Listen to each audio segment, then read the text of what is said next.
Hey guys, good morning. This is Sarah with Sarah Lee Crochet. I am just crocheting this morning. I did start a new project. Yes, I did. It is the long rectangular granny square. I've seen them displayed on a few channels. Rose Likes Crochet had them, and I really like them, and I really need to put a dent in my scrap yarn stash, so this is really helping with that. So I just started it this morning, and just to kind of show you, let me show you the colors here. So there's a green. This is Hobby Lobby, I know for sure. This is like a light gray from Joann's. This is red hard green. This is also a Hobby Lobby, and then this caramel looking color is a Joann's color. Most of my yarn do come from Hobby Lobby actual store. Typically when they have their clearance, I think it's every year or twice a year, I really just go crazy in there. So a lot of my yarn come from there. And then for my solid yarns, I do typically get those from Joann's, or Hobby Lobby sometimes, clearance warehouse I go to, just because Joann's is a little far away from me, so I don't go in there often. But yeah, I'm working on this today, and I was like, let me talk to you guys a little bit, see what's going on, how's everyone doing.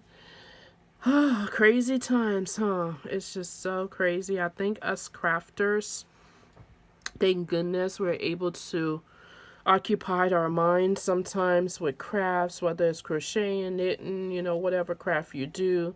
You can kind of get caught up in it for a few hours or whatever the case may be. But yeah, I'm just working on this, and I don't have necessarily a rhyme and reason for the colors, but I am trying to use a lot of natural colors, the grays, the browns, the greens with this. So I'm trying to stick with that. And thank goodness I do have a lot of grays, and yeah, I'm just working through, and whenever I guess I'm finished with the scrap yarn, then I guess that will be the end of the blanket.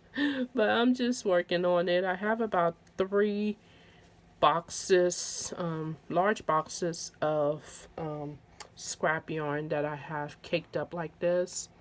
So yeah, that's what I'm doing. I'm trying to use them up because it's just too much. And sadly, in my garage, I have more. I just haven't ventured out there yet because it's really cold where I am, and my garage is freezing. So I'm not going out there until it gets a little warmer. But anyway, I just wanted to tell you guys how I started crocheting. I went to a try to get this in frame. I went to a Catholic school. All it was girls and boys co-ed, and I live kind of in a country style household where we grew our own food, most of it anyway, and we had our own chickens and goats and all of those kind of animals. And then we had like a farm where we grew greens and onions and pretty much everything. We still went to grocery stores and stuff, but majority of our items we did grow. So yeah, it was it was just what life was. So it's like you don't think too much about it until you get older and realize like, oh, okay, we did grow everything. But yeah, so anyway, I went to Catholic school, and I had an issue with patience. Like, I was so impatient when I was younger, and it didn't help my schoolwork because I just didn't want to sit down and really take the time to focus and learn certain things. So if it wasn't exciting to me, I didn't want to do it. And so my mom was trying to find a way to help me with that. And there was a lady, a nun, that crocheted in, we had an extra curriculum class, and she taught crochet. Now the thing about it is that she was visually impaired, So she would literally do the thread crochet. It was threading. It wasn't like blankets like these, but she did the little threading, used the threads and you know the metal hooks, yeah. And she would like feel it. And she had a crochet book that was in Braille, and she would feel it and feel for patterns. And so when my mom told me that she was going to enroll me in that class for a semester, I literally cried from Friday to Sunday because it was like starting that Monday. And anyways, so I started the class. I was not happy about it. But, quickly into it, when you learn your first few things like chains and stuff like that. And I kind of figured, well, heck, she can do it. I know I can eventually learn. But it was extremely hard. As anybody know, crocheting with threads and all of that stuff, making doilies and that kind of stuff was very, very hard. But she was such an amazing teacher. And she will literally like feel your work and recognize a mistake. And I just found that so fascinating to me. And so I got into the class. I started crocheting. Absolutely loved it. And then we had like these little crochet projects and exams and stuff like that. And one of my major projects was a crochet little vase. And so out of the threading, of course. So we would I made the vase. And then back then, I mean, I don't know if it existed, but we didn't have like starches and stuff like that. So we used what they call sugar starch. And you would mix sugar and warm water until it completely dilutes, and then you would soak your cotton items in it. And so after that, then you'll put like a glass vase within the crochet vase and let it get dry, and it will be like rock hard, solid, just like a regular vase. And so that's what we did. And that vase, ended up in my living room growing up for, years and years and years. And it was just such a thing of pride when people come to your house and you would display, your doilies in the living room. My sisters and them also crochets. My brother does, but he refused to admit it. and and so yeah, so it was such a pride because it was exciting to make crochet doilies for my dad's office.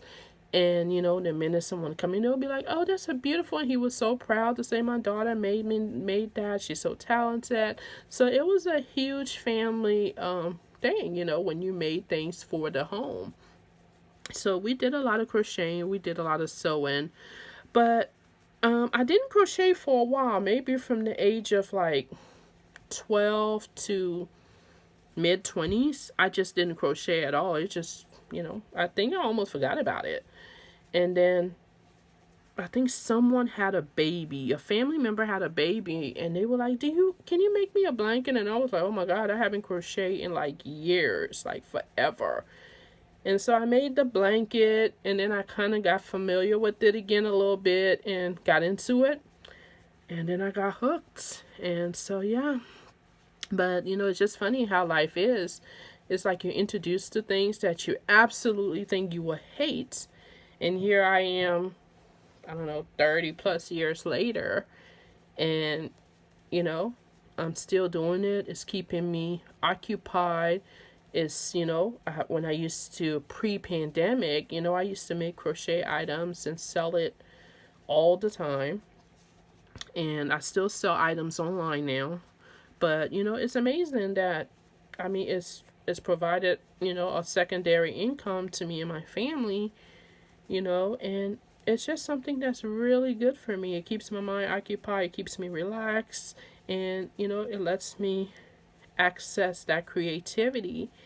And it's just been a godsend during these times because I think right now having nothing to do is the worst because it just reminds you of all that you were doing pre this pandemic. So it just kind of, messes with your head. So thank God this has been a major, major help for me. But Anyway, let me not talk you guys' ears off. I just want to say hi. I wanted to stop in and just say hello. I hope everyone is okay. What are you creating these days? What are you into? Are there any new patterns that you're obsessed with? And don't forget, my contest is still running. I'm giving away some yarn until you can enter until January 30th. I'm also giving away some fat quarter fabrics because I do dabble into sewing a little bit. So I'm giving away some of my fabric. That ends on the 5th of February. I'm so excited because I cannot wait to pick out, because I'm going to try to keep going with the fabrics and the yarn as much as finances allow me to with shipping and all of that. So I have a little budget set aside for shipping for, you know, all the contests. So as long as that keeps, the budget is there, I would keep doing it because I really love giving away fabrics because I have a lot of it and a lot of options. And I think, you know, it would be nice to give away a little bit so other people that don't have maybe the same fabrics I have access to where I live or where I've been, where I've traveled to, they can also have that as well, even if it's just, you know, a fat quarter or whatever the case may be. So I will be continuing having fabric contests, so in yarn contests. Maybe not as much yarn because yarn is very heavy and it does cost a lot to ship. So I will maybe not as much yarn as this giveaway, but you know, you never know. Like I said, I'm going to keep doing this as long as finances allow me to. But everyone, I want to tell you to have a wonderful, beautiful day. Be blessed, be safe, and love your family. Bye.